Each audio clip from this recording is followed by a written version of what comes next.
En marge de ce festival, arrêtons-nous ce soir sur un photographe de Saint-Pierre qui a investi l'espace du théâtre en plein air.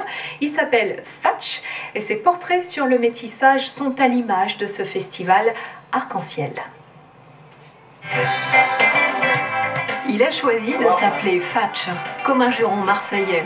Depuis 10 ans, ce photographe croise des visages dans la rue, des visages d'inconnus, pas des professionnels, mais qui lui plaisent et à qui il demande de collaborer. Les gens se prêtent au jeu pour essayer comme ça, juste une fois. En fin de compte, c'est le regard de chacun que j'ai partagé lors de la séance de prise de vue. Et à terme, je souhaiterais pouvoir voyager avec cette exposition et pouvoir l'exposer dans des rues, pourquoi pas des grandes capitales, dans des endroits comme l'Afrique du Sud où il y a eu 200 ans d'apartheid, ou comme d'autres capitales où le métissage n'est pas évident. Et bien, mon vrai but, ce serait de pouvoir envoyer cette exposition et l'accompagner dans ces lieux pour donner une leçon comme ça, un petit peu de cohabitation pour que tous les peuples puissent se rapprocher un petit peu.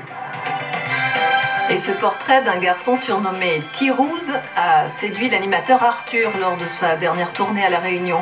Il a choisi 2 photos de Fatch pour sa collection personnelle d'œuvres d'art. Et si Fatch a été invité à présenter son travail pendant le festival Arc-en-Ciel, c'est aussi parce qu'il y a 3 ans, lors du dernier passage de Johnny Clegg, il avait photographié le chanteur à Saint-Leu. D'ailleurs, il compte lui offrir ce portrait. Fatch projette également de distribuer toutes ses œuvres à la Fondation Mandela une fois qu'elles auront bien voyagé. Et il reprend à son compte la phrase de Saint-Exupéry « Toi qui es différent de moi, loin de me léser, tu m'enrichis ».